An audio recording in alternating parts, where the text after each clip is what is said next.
জোরর বাদে তোমরা হুসাইন রে শহীদ করলায়, আর ও বাহিনীয়ে জানইনি আসরের নমাজ পড়ছইন।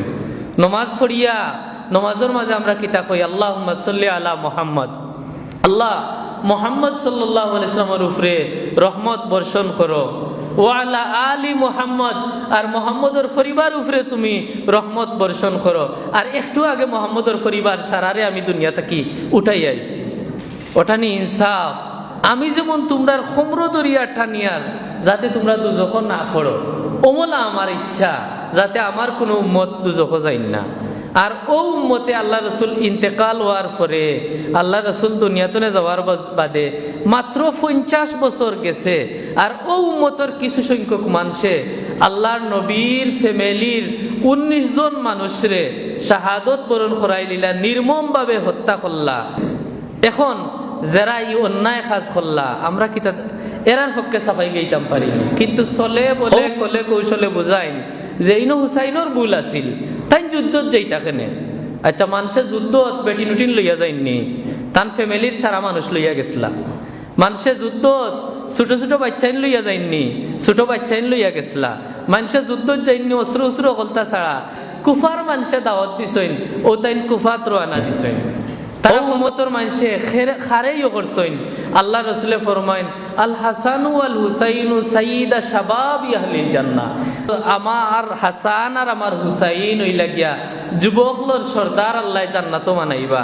আর ও সর্দার রে ও নবীর উম্মতে কিছুমান দুনিয়াতনে তান্ডে শাহাদত পূরণ করাইলা, আর আমরা কিতা এরার পক্ষ নিতাম পারিনি।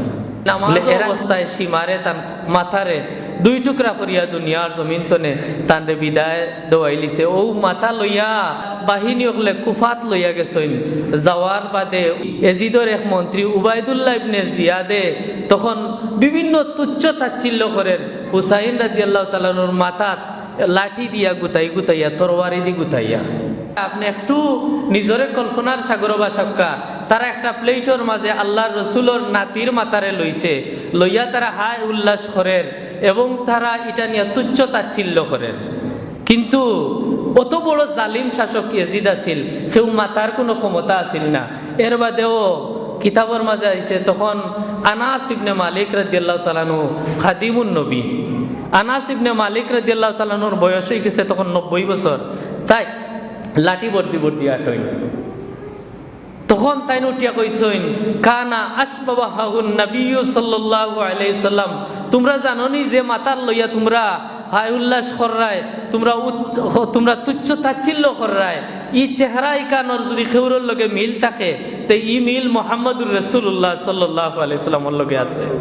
তা আল্লাহ রসুলর যদি খেউরর চেহারার মাঝে অত বেশি চুমা দিয়া থাকেন, তাইলে যত বেশি চুমা দিছইন হাসান আর হুসাইনের চেহারার মাঝে দিছইন। আর তোমরা ও চেহারারে লইয়া ওটা কররাইনি। তোমরা হুসাইন রাদিয়াল্লাহু তাআলা আনহু আল্লাহ রসুলর এমন তো মায়ার আসলা যে তাই সিজদাত গেছইন, আয়া ফিটির উপরে উঠি গেছইন।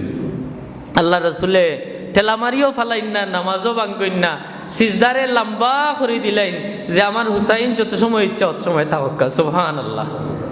আল্লাহ রসুলে ফরমাইন তখন, আল হুসাইনু মিন্নি ও আনা মিন হুসাইন, আমার গেস্তনে আমার বংশতনে বার হইছেন হুসাইন, আর আমি হইলাম কি হুসাইন তাকি, হুসাইন হইলা কি আমার তাকিয়া।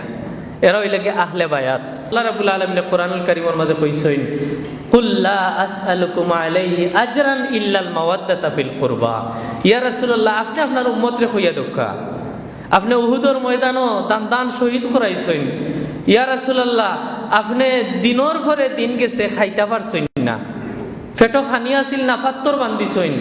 ইয়া রাসূলুল্লাহ, আপনার তো এমনও তো দিন গেছে যে 6 মাস 3 মাস চুলাত আগুন জ্বালাইতে পারছেন না উম্মতর লাগিয়া। অথচ যদি উম্মত ছাড়ি দিতে আপনি মক্কার মানুষ হলে আপনারে মক্কার প্রেসিডেন্ট বানাইলে হইনে, কিন্তু আপনি উম্মত ছাড়ছেন না। ইয়া রাসূলুল্লাহ, তায়েফের ময়দানও আপনার উম্মত হলে উম্মতরে বাঁচানির লাগে আপনারে তারা ফাত্তর মারছেন, কিন্তু আপনি বদদুয়া করছেন না। ই উম্মতর কাছে তারা রেখা, ও আমার উম্মতে মুহাম্মদী, আমি বিনিময় কোনটা তোমার তানোর কাছে চাই না। কুল্লা আসআলুকুম আজরা, কোনো উজরত চাই না, ইল্লা মাওয়াদ্দাতা ফিল কুরবা, খালি আমার আহলে বায়াত আমার পরিবার যে তারে রাখিয়া যাইমু ওটার প্রতি তোমরা দয়ার আচরণ করিও। সুবহানাল্লাহ। তো আমরা নিয়েও দয়ার আচরণ করলাম, নবিয়ে অতটা করলাম আল্লাহ গিয়া, আর আমরা নিয়েও তার ফ্যামিলির লাগে ওটা করলাম।